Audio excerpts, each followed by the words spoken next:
दबाव था UK triple SC पर विश्वास बढ़े। आज मैं जिनसे बात कर रहा हूं यूके ट्रिपल एससी के अध्यक्ष जीएस मार्तोलिया, जिनको तकरीबन 9 महीना हो गया है अध्यक्ष का पदभार संभाले हुए, मेरे साथ देवभूमि डायलॉग के मंच पे मौजूद हैं। बहुत धन्यवाद मार्तोलिया साहब समय देने के लिए। ये 9 महीने पहले की स्थिति अगर मैं विजुअलाइज करूं, एक जबरदस्त ट्रस्ट डेफिसिट था। लोगों को लगता था कि ये करप्शन का सबसे बड़ा केंद्र बन के उभर रहा है। इस 9 महीने के में इस कार्यकाल में मैं जानना चाहता हूं कि आपने विश्वास बहाली यानी कॉन्फिडेंस बिल्डिंग मेजर्स के लिए क्या क्या कदम उठाए? देखिए, सबसे बड़ी चीज़ तो ये थी कि जब पिछले बार जब घटना हुई पिछले साल, तो पूरा स्टाफ हमारा, जो चाहे वो 4th क्लास था या हर स्तर के लोग, अजीब सी से उनके साथ थी कि आगे क्या करेंगे हम। मतलब एक दूसरे पर विश्वास भी नहीं करते थे कि दूसरा कर्मचारी मेरे बारे में क्या सोच रहा है। उनके था पता नहीं मैं बंद हो जाऊंगा। तो एक अजीब सा स्थिति था जो मैंने यहाँ जब ज्वाइन करने के बाद देखा। तो मैंने सबसे पहले काम किया कि इन सबको एक जगह बैठाया, इनसे मैंने बात की, इनसे मैंने काफ़ी डिटेल में बात की और उनको ये कहा मैंने, भाई अगर आपने बदमाशी नहीं की, आपने गलती नहीं की, आपको दिक्कत नहीं होगी, लेकिन बैठने से काम नहीं होगा। आपको इस चीज़ से बाहर निकलने के लिए आपको कोशिश करनी होगी। उस कोशिश में जो बेस्ट आप कर सकते हैं, सहयोग कर सकते हैं डिपार्टमेंट को, वो आप करिए। और उसमें फिर हम लोगों ने ट्रेनिंग का पार्ट भी चलाया, लोगों से 1 to 1 उनसे बात की, मीटिंग की उन लोगों से, इनकी ट्रेनिंग कराई बाहर लेकर के हम लोगों ने, और उनको कहा भी तुम आप उस चीज़ को भूल के आगे बढ़ो, जो चीज़ गलती हमसे ही उससे सीखो और आगे बढ़ो, उससे घबराओ मत। उससे बाहर निकलने के लिए फिर हम लोगों ने कोशिश की, लोगों से बात किया, लड़कों से बात की, लड़कों को समझाया, उनको कॉन्फिडेंस दिया मैंने कि भाई आप घबराइए मत। लेकिन धीरे धीरे धीरे हमारे लोगों में एक कॉन्फिडेंस आने लगा कि हाँ, अगर हम गलत नहीं है, सही काम करेंगे तो हम आगे भी अच्छा काम करने की कोशिश करेंगे, हमें दिक्कत नहीं होगी। और लड़कों में धीरे धीरे एक तरफ से कॉन्फिडेंस बिल्डिंग का काम शुरुआत मैंने यहाँ से शुरुआत की। मैं देख रहा था स्नातक स्तरीय परीक्षा में आपने रिकॉर्ड समय में रिजल्ट जारी किया, तो इस पे मैं 2-3 बातें समझ रहा था। क्या ये डुएबल था जो पहले नहीं किया जा रहा था? दूसरा, क्या आप किसी तरह के दबाव में थे कि साहब पहले के जो एक्सपीरियंसेस रहे हैं वो बहुत ही ख़राब रहे हैं? और तीसरा जो बड़ा मुद्दा था कि आप किसी तरह का रिस्क नहीं लेना चाहते थे, आप चाहते थे कि साहब कोई सवाल ना उठाए यूके ट्रिपल एससी पे इस एग्ज़ाम को लेके। देखिए, हमारे गुरु थे, अभी हैं, रिटायर हो गए, आईजी थे हमारे, एलपी मिश्रा जी, जिनको हम बहुत आदर्श मानते हैं। पुलिस की शुरुआती नौकरी मुरादाबाद उनके साथ रहा। तो वो एक चीज़ कहा करते थे बार बार कि भाई कोई चीज़ अगर आप रखेंगे पेंडिंग अपने पास तो वो गंधियाएगा, ये शब्द यूज़ करते थे, मतलब सड़ेगा, और जितना रखोगे उतना सड़ेगा, उतनी ही उससे बदबू आएगी और उससे करप्शन के चांसेस बढ़ेंगे। वो ये कहते थे बार बार, जो आपके पास है, जो चीज़ें आप निपटा सकते हैं, उसको तत्काल ख़त्म करिए, उसका परिणाम तक पहुंच जाइए आप। देखिए, जब टोटल एग्ज़ाम आपका कंप्यूटराइज है, मैनुअल कुछ नहीं होना हुआ, तो वो आप 1 महीने में भी कर सकते हैं, 10 दिन में भी कर सकते हैं, आप चाहे तो उसको 4 महीने ना करें। तो मेरा पहला कोशिश ये था कि जब OMR सीट हमारे पास आ गया, आंसर सीट, तो मैं इमीडिएट उसका स्कैन करूं और उसके बाद उसकी आंसर की सेम डे डालूं। और उस जो ऑब्जेक्शन 5 दिन का टाइम दिया मैंने, केवल अभी भी 5 दिन दे रहा हूं मैं। 5 दिन में जिसको ऑब्जेक्शन करना है वो करें, जिसको क्वेश्चन चैलेंज करना है वो करें, जिसको करना 5 दिन में करेगा, नहीं तो 15 दिन नहीं करेगा। हम अब 5 दिन में चैलेंज करा रहे हैं, उसके बाद उनके चैलेंज को भी हम 3 दिन में उसको रिजॉल्व कर रहे हैं। 10-12 दिन के अंदर रिजल्ट निकालने का सबसे बड़ा फ़ायदा जो हमें, एक तो अनिश्चितता ख़त्म हो गई आपकी। अगर मैं उस OMR को लेकर रखा रहूँ यहाँ 4 महीने, तो लोगों को शक होगा साहब क्यों रखें आप, OMR में छेड़खानी क्यों नहीं कर सकता मैं। तो जितना रखोगे उतना रिस्क बढ़ेगा, और जितना जल्दी रिजल्ट बाहर करोगे आपकी प्रॉब्लम ख़त्म। तो हमारे यहाँ कहावत है ना, don't see the past but learn from the past. तो इसका मतलब पीछे कुछ ऐसा हुआ था डिले प्रैक्टिसेस में, OMR शीट में, जो आपके सामने था और आप उसको नहीं दोहराना चाहते थे। आप चाहते थे कि साहब कुछ भी हो, यहाँ पर हम रिस्क नहीं ले सकते, हमें 100% प्योरिटी से काम करना है। नहीं, प्योरिटी से काम करने का हमारे प्रेडिसेसर ने भी बिल्कुल काम किया होगा, और कोई नहीं चाहेगा। देखिए, मैं चाहूँ, कोई नहीं चाहेगा कि मेरे समय कोई बदमाशी हो। उनने भी एक अच्छा सिस्टम बनाया होगा, सिस्टम से चले होंगे। अनफॉर्चुनेट है, घटना हो गई, लेकिन उसमें एक अच्छी बात ये थी कि हमारे लोग इन्वॉल्व नहीं थे।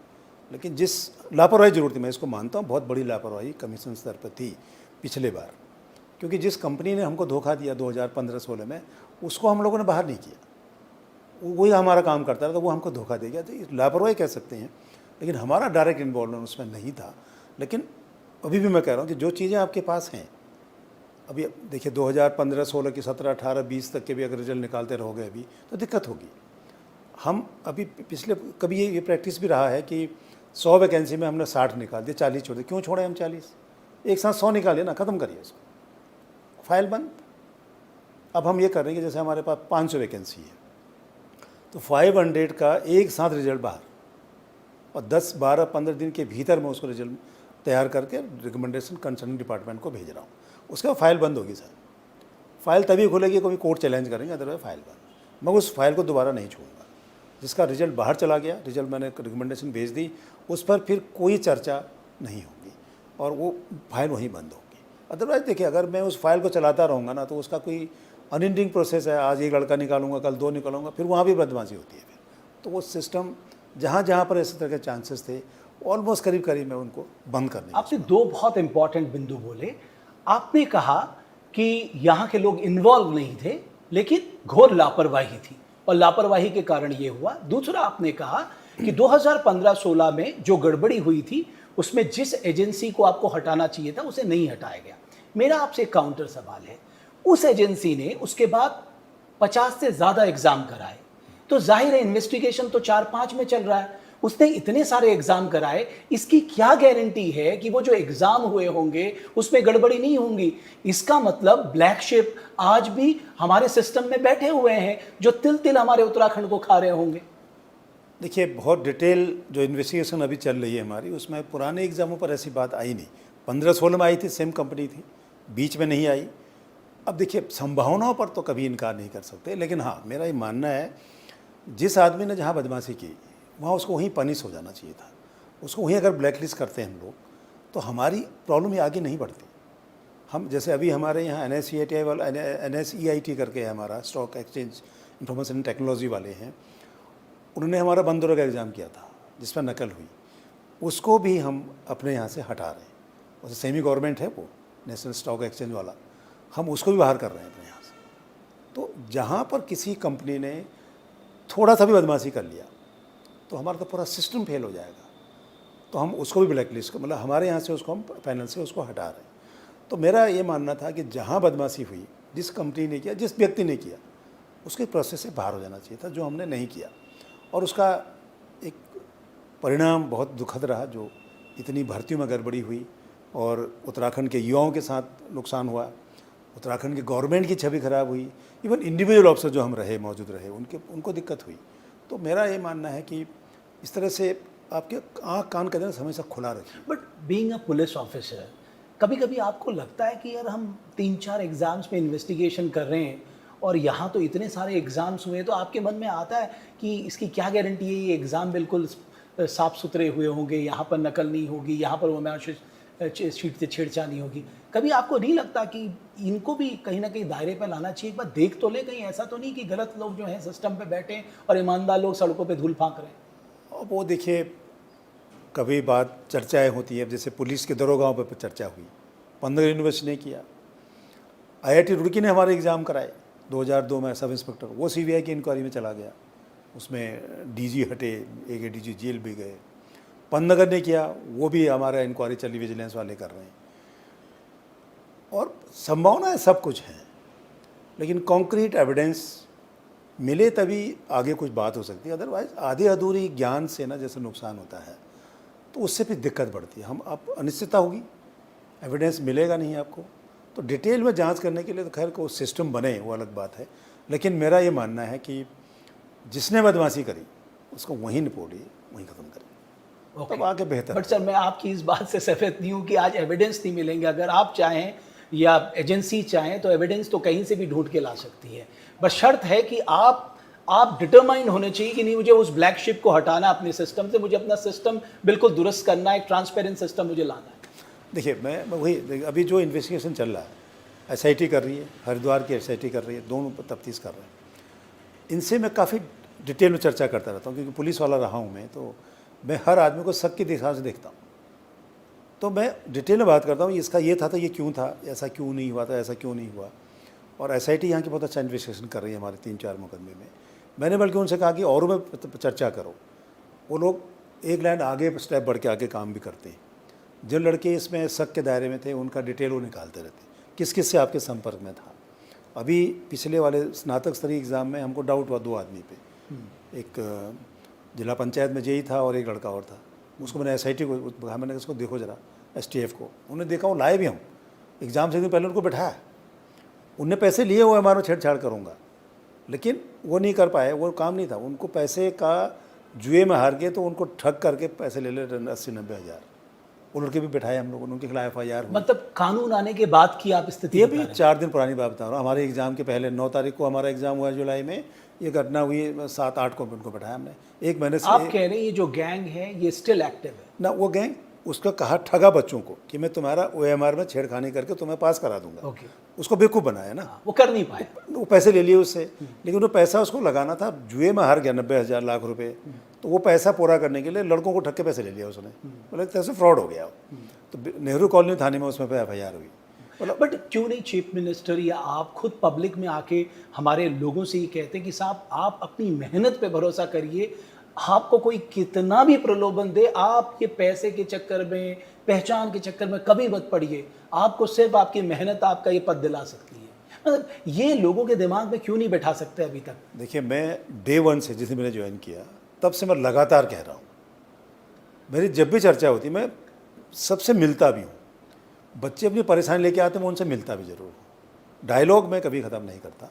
और मेरा आप कभी भी देखिए, जो भी मैंने स्टेटमेंट दिया, मैंने कहा भाई देखिए, अपने पर विश्वास करो, आप अपने मेहनत पर विश्वास करो, दूसरे पर भी शॉर्टकट मत जाइए। आप कोई आदमी आपको भर्ती नहीं करा सकता, आपकी मेहनत आपको भर्ती करा सकती। बिल्कुल। आप पैसा लेकर के बाजार में घूमे तो खरीदार बहुत बैठे हैं।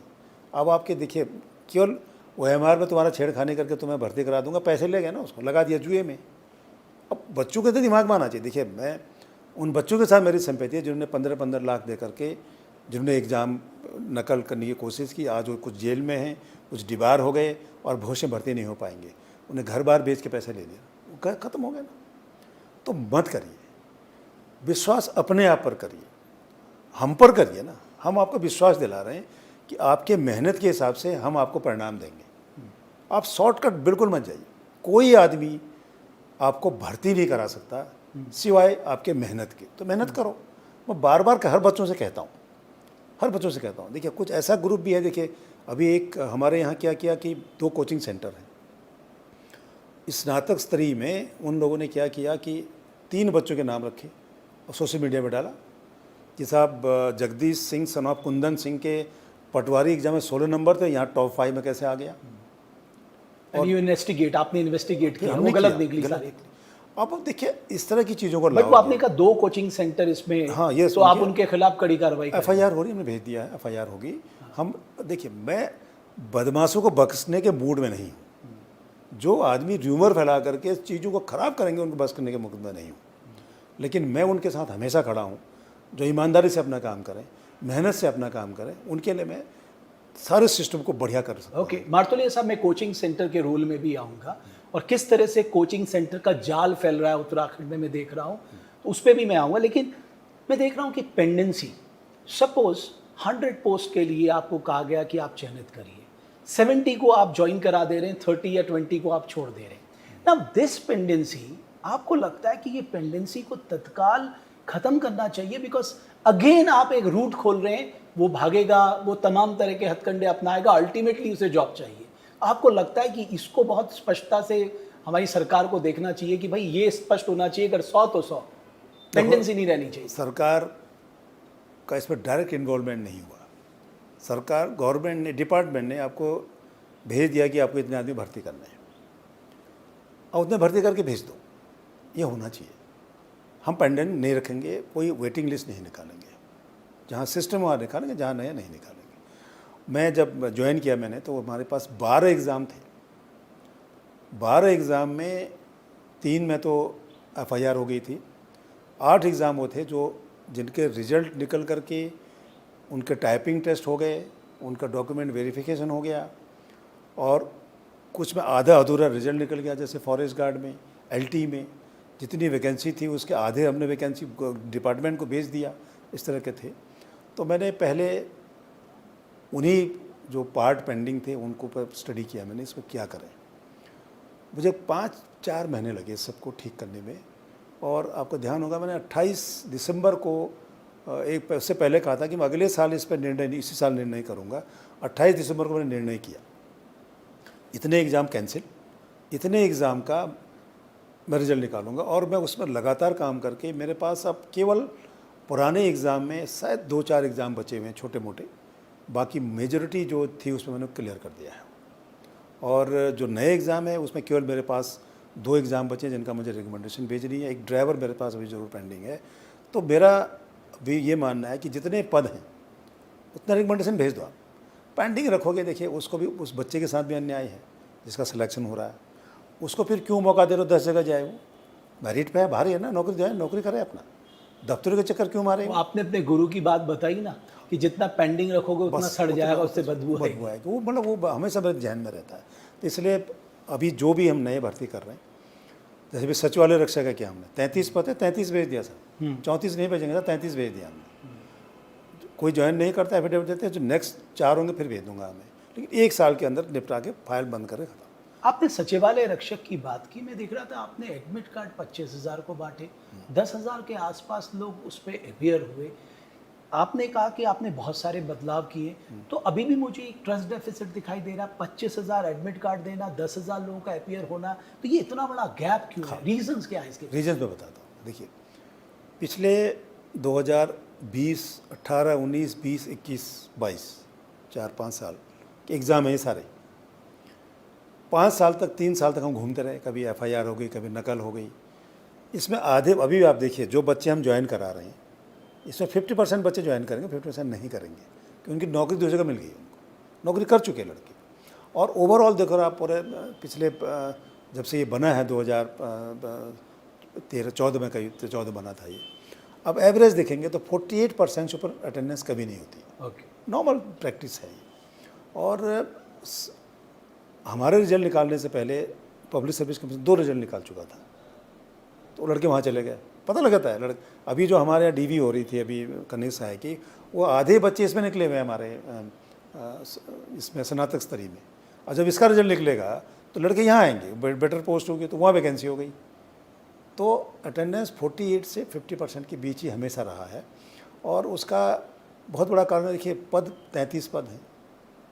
अब आप 25,000 अप्लाई किया, 40,000 अप्लाई किया, वो अलग बात होगी।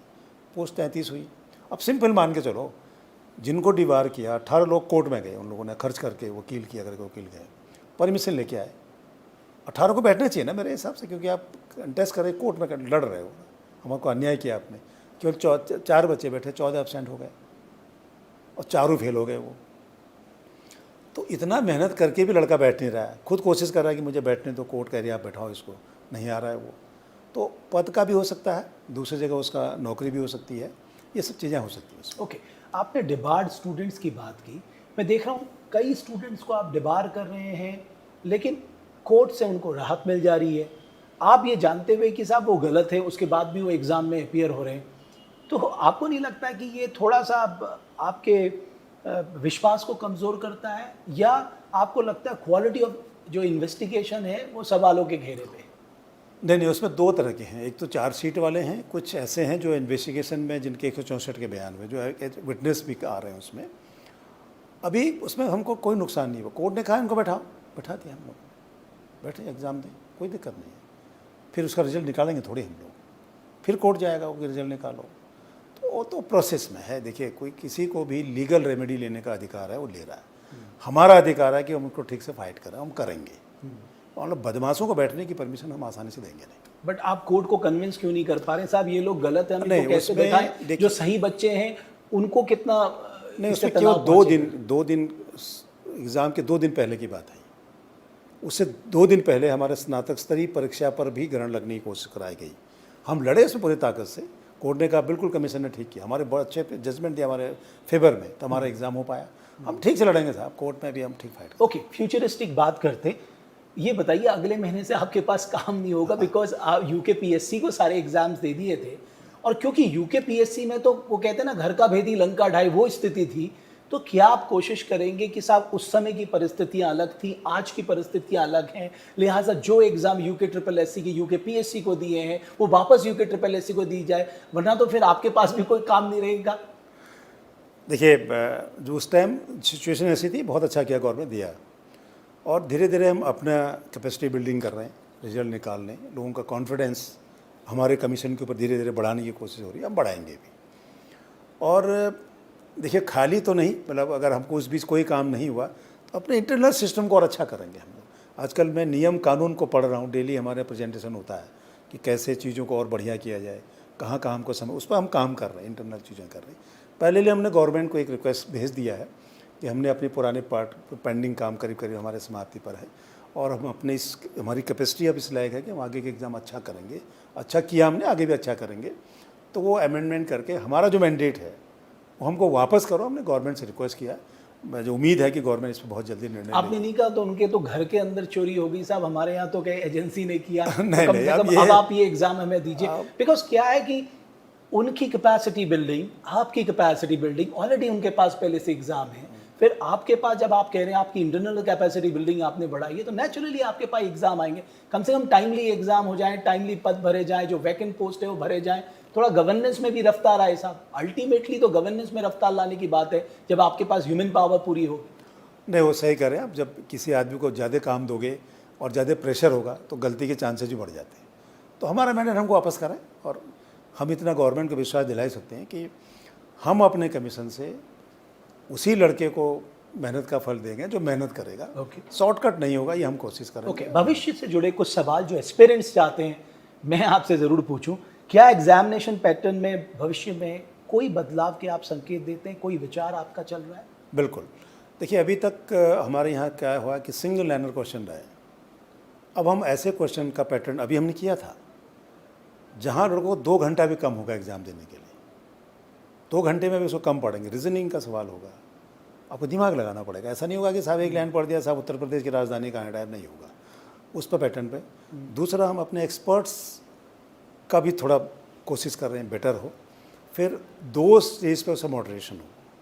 पहले एक पैनल पेपर बनाए, उसके ऊपर एक सीनियर लेवल पर फिर उस पर वो उस पर रिव्यू करेगा, देखेगा, उसके ऊपर फिर एक और होगा। उसके कारण क्या होंगे, एक तो क्वालिटी आपकी अच्छी होगी, दूसरा जो क्वेश्चन चैलेंज होते हैं वो कम होंगे, और तीसरी हमारी कोशिश ये है कि रेफरेंस बुक जो है ना वो बुक हो जो वाकई रेफरेंस लायक हो। कोचिंग सेंटर के हैंड बुक नहीं हो, ऐसा भी देखा है मैंने। कोचिंग बुक में जो पढ़ाते हैं उनके हैंड बुक्स का भी रेफरेंस देते हैं, वो नहीं होना चाहिए। क्वालिटी रेफरेंस बुक की भी हो, एक्सपर्ट्स की भी हो, मॉडरेटर की भी हो, जिससे अच्छे बेटर क्वेश्चन हो और चैलेंज कम हो, फिर तो वो ड्रॉप हो। सिलेबस में भी आप बदलाव सिलेबस में भी कोशिश करेंगे। तो इसको हम माने 2 स्टेज एग्जामिनेशन टेस्ट या कॉमन एंट्रेंस टेस्ट के 2 स्टेज में एग्जामिनेशन कराएं विद कॉमन एंट्रेंस? हाँ, वही अभी इसमें हम लोग, हमारी कोशिश ये हम लोग गवर्नमेंट को लिख रहे हैं, हमारे सिस्टम में डाल रहे हैं कि हम 2 टेस्ट कराएंगे। एक तो शुरू में टेस्ट होगा, उसमें कोई बच्चा बैठेगा एग्ज़ाम देगा, वो मतलब प्री कह सकते हैं उसको। लेकिन जैसे प्री तो हर एग्ज़ाम में प्री करना, एक ही टेस्ट होगा, पूरे साल में एक टेस्ट होगा। उसके लिए आप 1 साल उसको मान तक रखें या 2 साल रखें, वो डिपेंड करेगी गवर्नमेंट पे। जो वहाँ पास होंगे फिर मेन एग्ज़ाम, तो 2 टियर एग्ज़ाम का हमारी कोशिश है। तो पहले एक लेवल पास करे वो, उससे 2 फायदे होंगे। अननेसेसरी क्राउड कम, बेकार भीड़ कम होगी, बेटर सुपरविजन होगा, और एक आदमी बदमाशी करने की कोशिश करेगा, पैसे देने की कोशिश कितनी जगह करोगे आप, तो वहाँ भी कम होगा उसका। दूसरा, नकल अध्यादेश, हमें इसमें काफ़ी सपोर्ट इसका एक रहता है इस नए एक्ट से हमको। आपको लग रहा है इसका खौफ है? खौफ है। एक दरोगा भर्ती घोटाले को लेके जो एस्पिरेंट्स के मन में जो सवाल है, उनका मैं देख रहा था, उनका ये कहना है कि साहब जो पुलिस कांस्टेबल और दरोगा है उसका एग्ज़ाम सेम लेवल का नहीं हो सकता। ये आपके जहन में है ये बात?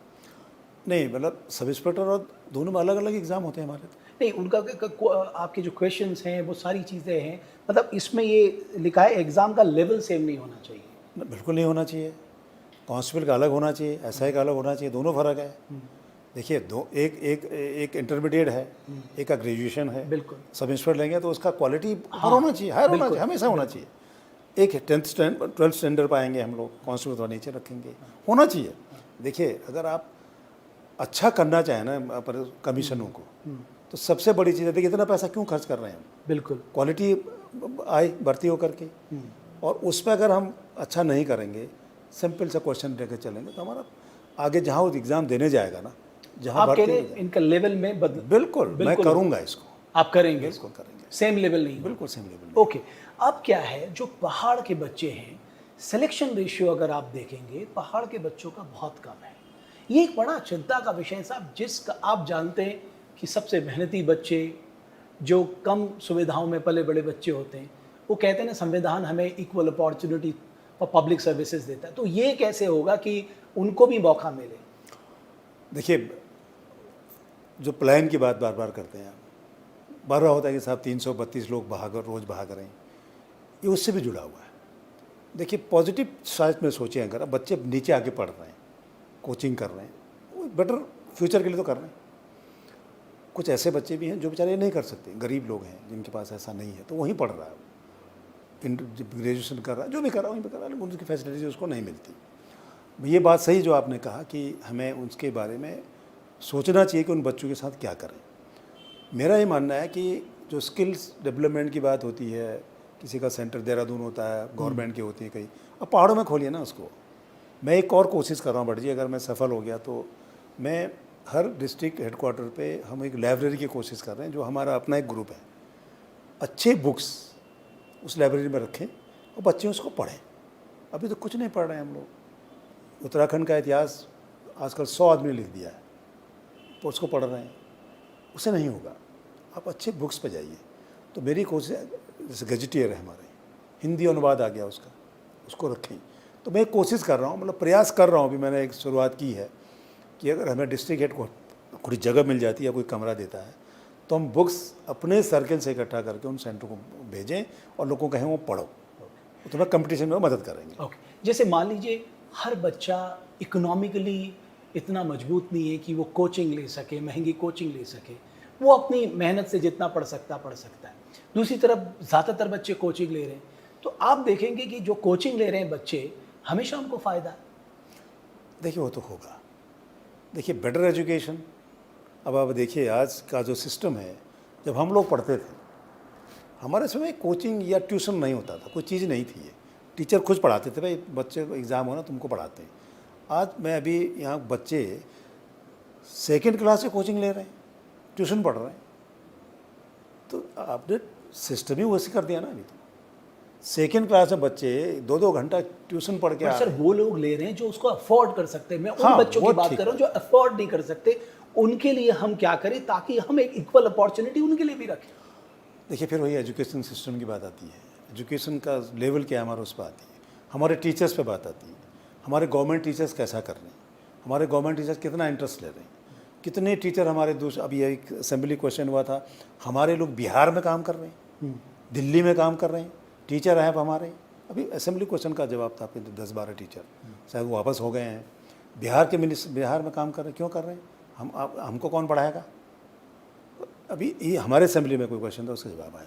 मैं आपको एक एग्जांपल दे रहा हूँ, कपकोट में एक आदर्श प्राइमरी स्कूल है, जहाँ बच्चे की एडमिशन की मारामारी। सर देवभूमि डायलॉग ने उस पूरे प्रोग्राम को दिखाया था। वो भी स्कूल है, ऐसे कई स्कूल से, ऐसे स्कूल, बट वो टीचर के पर्सनल इंटरेस्ट से भी वही मैं कह रहा हूँ, है तो गवर्नमेंट टीचर ना। बिल्कुल। तो दूसरा टीचर को क्यों नहीं मोटिवेट कर सकते? दूसरा टीचर ऐसा क्यों नहीं कर सकता? क्यों उसको हम रोज़ तुम यहाँ हड़ताल करने के लिए अलाउ करते हैं, जाकर परेड ग्राउंड में हायर करो, पढ़ाई ना आप। उसका असेसमेंट भी देखिए, हर ऑफिसर का साल भर में एक ACR लिखता है, इसने क्या क्या किया। आपके यहाँ 60% रिजल्ट आया, 50% बच्चे फेल हो गए, 50% कम नंबर आए, आपके ACR में लिखे ना, आप आपको प्रिंसिपल नहीं बनने की ज़िंदगी में। क्यों नहीं करते आप? ऑडिट करिए काम का, एजुकेशन का ऑडिट करना पड़ेगा। जो हमारे टीचर हैं उनके काम का ऑडिट करो, उनको मोटिवेट करो, ये पढ़ाएं, बच्चों में दिलचस्पी रखें, तो वो तभी होगा। मुझे लगता है किसी भी गवर्नमेंट का जो सबसे बड़ा योगदान हो सकता है वो हो सकता है आप अपने बच्चों को वेल क्वालिफाइड क्वालिटी एजुकेशन दीजिए, बस यही हो सकता है। सर एक और बड़ी दिक्कत जो मैं देख रहा हूँ अब उत्तराखंड में मुझे दिखने लगी, वो है कोचिंग सेंटरों का बिल्कुल धड़ल्ले से खुलना, और गली गली में कोचिंग सेंटर खुल रहे हैं, जहाँ पर उन्हें लग रहा है कि अफोर्ड कर सकते हैं लोग, वहाँ पर कोचिंग सेंटर खुल रहे हैं। आपको लगता है खुलें, उसमें कोई दिक्कत नहीं है, लेकिन कुछ नियम कायदे कानून सरकार को बनाने चाहिए, ना सिर्फ बनाने चाहिए, चेक भी रखना चाहिए नहीं, इस पर काम हो रहा है, इस पर काम हो रहा है। कोचिंग सेंटर्स के लिए रेगुलेशन क्या होंगे, डूज एंड डोंट्स तो होने सब बन रहा है, एक्ट बन रहा है हमारे पास, उस पर काम चल रहा है। अभी कई स्टेट का उसका स्टडी किया गया, तो बिल्कुल होना चाहिए। जो खुद बच्चे निकल नहीं रहे वो कोचिंग सेंटर चला रहे हैं। अभी हमारे यही हुआ है, जो कभी एग्ज़ाम में पास नहीं हुआ किसी क्लरिकल एग्ज़ाम में, वो कोचिंग सेंटर चला रहा है, मैं तुमको दरोगा बनाऊंगा, तुम्हें फलाना बनाऊंगा। यानी जिस एग्जाम में मैं ही पास नहीं हूँ, मैं तुम्हें उस एग्जाम में पास तो कराऊँ। वो तो हमारा लेवल है, तो उसके रेगुलेशन बन रहे हैं और बहुत जल्दी शायद ये अप्रूव होगा और उससे एक रेगुलेशन बनेगा, तथा इन पर भी अंकुश लगे।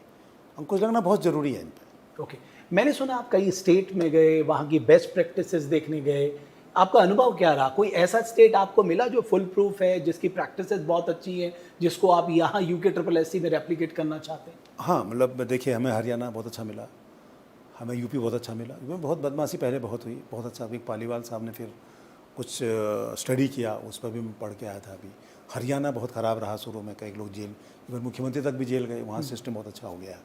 तो सारे स्टडी जो उनके अच्छे प्रैक्टिसेस हैं, उसको मैंने अपने यहाँ के नियम कानून में डाल रहा हूँ और उसको हम करेंगे। और भी मैं अभी और कोशिश करूँगा, जैसे आपने कहा ना कि जुलाई अगस्त के पास बहुत ज़्यादा रिक्रूटमेंट नहीं अगर आपके पास होगा, तो उस पर मैं ये काम करूँगा।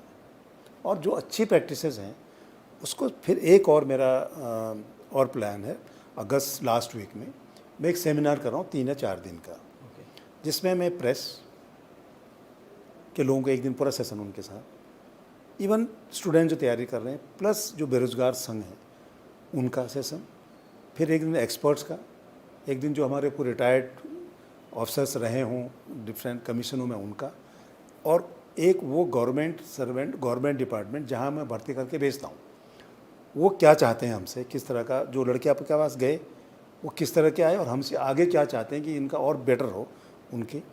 और इवन जो ग्राम पंचायत सेक्रेटरी होता है आपका, जो आजकल ग्राम प्रधानों के साथ काम करते हैं, हर ब्लॉक से 2-2 प्रतिनिधि, एक बीडीसी मेंबर, एक जिला पंचायत मेंबर, उनका सेमिनार। तो मेरा 3-4 दिन का एक प्रोग्राम मंथन करके मैं बना रहा हूँ इसको। तो सबसे बात करूँगा कि भाई क्या हो रहा है फील्ड में, तो उसका एक मंथन करके, तो जो अच्छी चीज़ें निकलेंगी उसको फिर मैं उसको अडॉप्ट करूँगा, उसे आप अडॉप्ट करेंगे।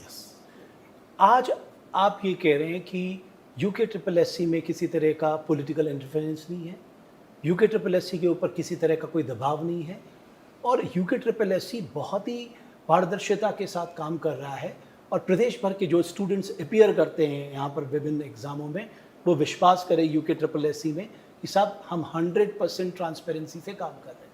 बिल्कुल।